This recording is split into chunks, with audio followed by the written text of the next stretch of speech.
Billy Eichner, Luke MacFarlane. Welcome to Joy Breakfast and welcome to Australia. Thank you. Thank you. Is this your first time here? My first time. Your first time? I have been here before. Excellent. What do you think so far? It's lovely. I wish we could be here longer so I could actually see the city because we're just working. But it's been a blast. Yeah. Great. So do we. Would you love it? Congratulations on the film. Thank you. A long time for you from inception to now. Yeah. Can you kind of talk us through how it got started and how you got involved in the writing? Sure. I co-wrote it with Nick Stoller, who also directed it, and I had worked for Nick as an actor. Nick directed Forgetting Sarah Marshall and Neighbors and a lot of great things. And he came to me and he said, he's straight, and he said he wanted to do a romantic comedy about a gay couple because we haven't gotten many of those produced at this scale. But he is straight and knew I was gay, and he said, you want to write it with me and you could start it and I'll direct it, and that was about 5 or 6 years ago, but that was the beginning. Great. How did you two meet? We met in the audition room, actually. I came in and auditioned for the part, and I had read the script about a month before, and I immediately knew this was a great role for me, and that it was really, really funny. Rarely do you laugh out loud when you read a script, and I totally did. So yeah, I came in and auditioned for him. The first words I said were actually the first words I say to him in the movie, which is, "You look angry." And then I said, I hear you're boring. Yeah.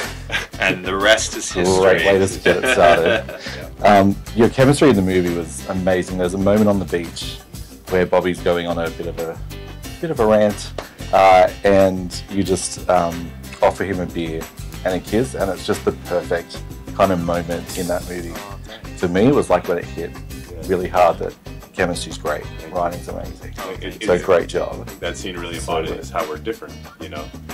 He talks through his emotions, and I can't talk like he can, but I can offer him a beer. Yeah. Just always appreciate Yeah. Both are important qualities. Definitely. A big part of this too was the museum stuff. A lot of our history, I guess, is not available for us. There's so much missing, so many gaps.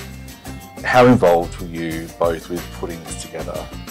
Yeah, it just dawned on me that in the States, at least, we don't have like a really large official LGBTQ plus national history museum. They're actually in the early stages of making one now. Okay. I know there's one in Britain and there's one in Berlin, but there aren't as many as there should be.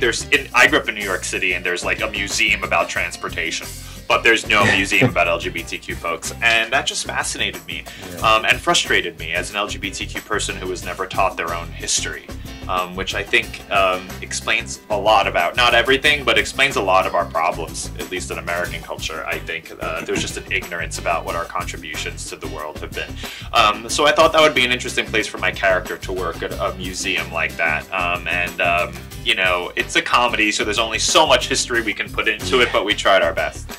Yeah, the balance between, I guess, the comedy, the drama, and that history was just like the right balance. Thank you.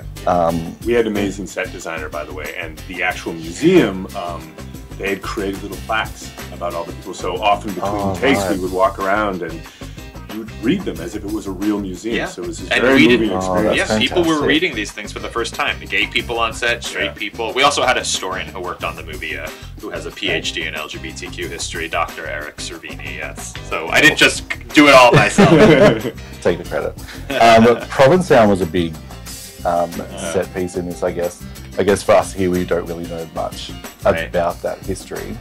Do you guys have a version of a Provincetown in Australia? A place where the gay community has gone to sort of do... I'm just curious. I don't want to say Sydney because I'm from Melbourne. I see. Yeah. But it's definitely Sydney. Yeah. Did you go there and film there on location? We did, yeah. We were really lucky. Actually, our very first day of shooting was in Provincetown. Provincetown is what's known in the States as like a gay enclave. You know, it's like a place where it's not exclusively gay. There are lots of straight people there too. Actually, Nick Stoller, who is straight, who I wrote the movie with, him and his family had a history of going to Provincetown. They loved it too.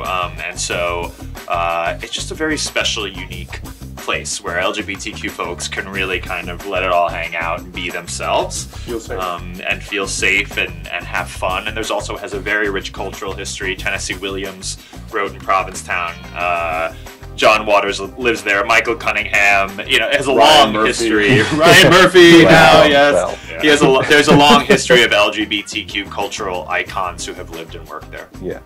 And I guess that's the oldest gay bar in America, if I'm right. I think the A House I think the one in Is San one of Francisco, the San Francisco gay bar is the oldest. is the oldest. Yeah, Continual operation. I think that's true. Cool. Wikipedia wrong, yeah. Yeah. Like for your character Aaron, I guess we get that like hyper masculine, gym bro with like the side of showing like really dimensions of the beginnings of queerness. How was that to kind of tap into for you? It's my experience of watching the movie is often like kind of painful because I see Aaron, especially at the beginning of the movie, as somebody that hasn't quite sort of found the confidence to really live comfortably with his gayness, and it reminds me of an aspect of myself earlier in my life, and I did have the privilege and the support to not have to sort of continue to try to put a front on. So it is always funny going back and watching the movie and going like, oh God, Aaron, just get over yourself, calm down. Would you direct in the future after writing and starring? I think I would direct, but directing's a really hard job. Can I say Yeah. he should? Should? I would like to see. He was very, very helpful as a director. I would like to, but it's very challenging. If there was something I was really passionate about, I would do it. But that's not a job you can just kind of waltz in and wing it. Of course. Well, thanks so much for your time on Joy Breakfast, and you. congratulations on the movie. Thank you so very much. much. Thank you.